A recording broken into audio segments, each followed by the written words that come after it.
don't join any fraternities, sororities, or organizations until you watch this. This is the second part of this video. If you didn't see the first one, you gotta go back and see it, especially if you're looking to go Greek. But this video is more of a Q&A video. If you missed the first one, then I give you a quick little recap. First, before you even think about joining any going Greek at all, you gotta first realize and think about why you actually doing it. You really are you doing it just to look cool, to get the girls, to be popular? What is your real reason? Because that's gonna be your motivation when either times get hard, or that's gonna be your motivation to continue to stick out the process. It's gonna be your motivation to get the money, whatever you got to do. But you really, it's gonna be important for you to understand that why. Second thing we talked about is how do you figure out what you need to do in order to start getting yourself noticed. So that means going to events. That means participating. Start having them recognize your name, because at the end of the day, when they're talking to each other and they say, "Oh, what about yo, what's good with John?" Or about Samantha, what they like. And so people talk, and and when they talk about your name, you want them to have good things to say.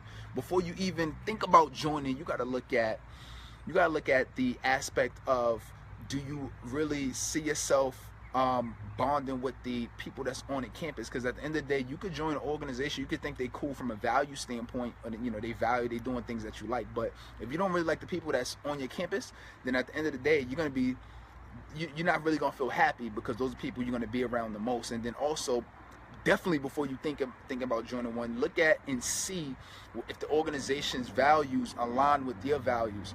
So that means looking and see, are they doing volunteer? Are they doing community service? Are they, what type of social things are they doing? What's important to you? And then say, okay, they're doing a lot of these things, and this is what I want to get in and start joining for. So, so that's very important. So if you don't know what I'm talking about right now, go back to the first video, finish watching it. For this one, before I jump into the Q&A portion, if this is your first time here, first time watching me, make sure that you subscribe to my YouTube channel. All right, subscribe, and so you can continue to get videos like this. I always put out things like this as far as you progressing, getting better. I may put out some college videos on how to get how to grow, but now I'm really more into putting out videos in regards to just helping you progress, get things done faster, be more productive in your life, whether it's whether you are a student, whether you are an entrepreneur, whether you are at any point in your life. That's what I'm about. All right, so now some of the questions that I received in regards to Greek life, even since I put out the first video, is what can I do if I'm trying to go Greek and I'm getting ready to graduate?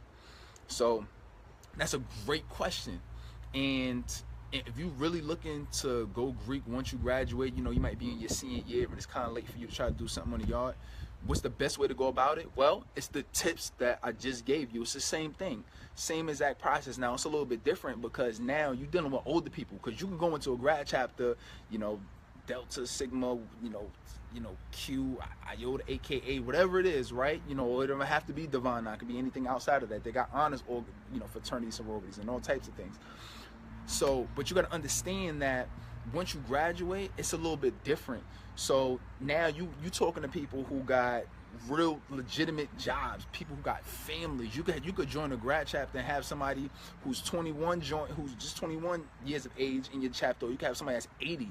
So it's a little bit of different dynamic, but it's the same type of thing. Make sure that, one, you know why you want to join them. Two, make sure you do your research and still see, okay, what is the best chapter? What's the best fraternity or sorority I want to join? Then say, okay, let me look at the people that's in the chapter. Let me see, okay, is the chapter active? Are they doing something? What are they out doing? Social, community service, and then making sure that you are.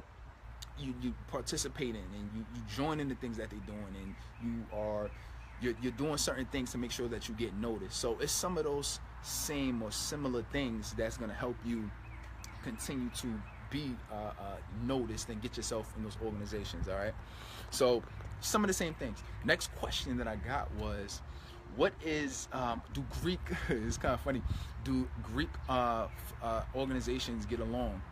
And on a national level, I would say yes. National level, it's pretty copacetic. Now, if you're talking down to an individual chapter level, it could be different depending on what school, depending on what what fraternities, sororities you're talking about. Sometimes fraternities beef, sometimes different sororities beef, sometimes different chapters within the same fraternity beef, and it's whack at the end of the day, but it does happen. So that's why it's so important that you look at not only from a national level and say, oh, that's cool, but also say, okay, what are they doing on the chapter level? You don't want to be joining organizations, fraternities, or sororities that's beefing with each other. You know what I'm saying? And even within, not even just with another chapter, another campus, even within the same chapter, you don't need all of that drama. So that's really what's going to help you, all right? And then the last question is, how much does it cost to join a fraternity or sorority?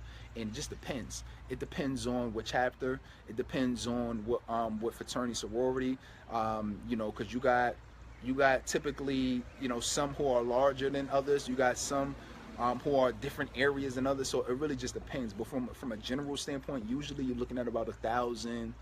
And then it could go up to maybe about 3,000, but it depends. It could be 10, it could be 1,400, 1,500, 1,700. I've seen all different type of prices, but typically you're looking at starting out about around $1,000. All right, so hopefully this helped you, whether you are going through the process right now, you in school, you're looking to join, or while you're on campus, or you're getting ready to graduate, or you graduated already, and you're like, you know what, I want to go Greek, because it doesn't matter how old you are, especially when you graduate, for you to go Greek, because I was just talking to, one of my coworkers, and he's looking to go Greek, and he's 40. You know what I'm saying? So it really doesn't matter, because they're going to be around. We're going to be around for a long time, Greek fraternities, and not even just at HBCUs, just in general. But the earlier you get in, of course, the better and the longer those relationships and bonds last. All right. So hopefully this helped you out today.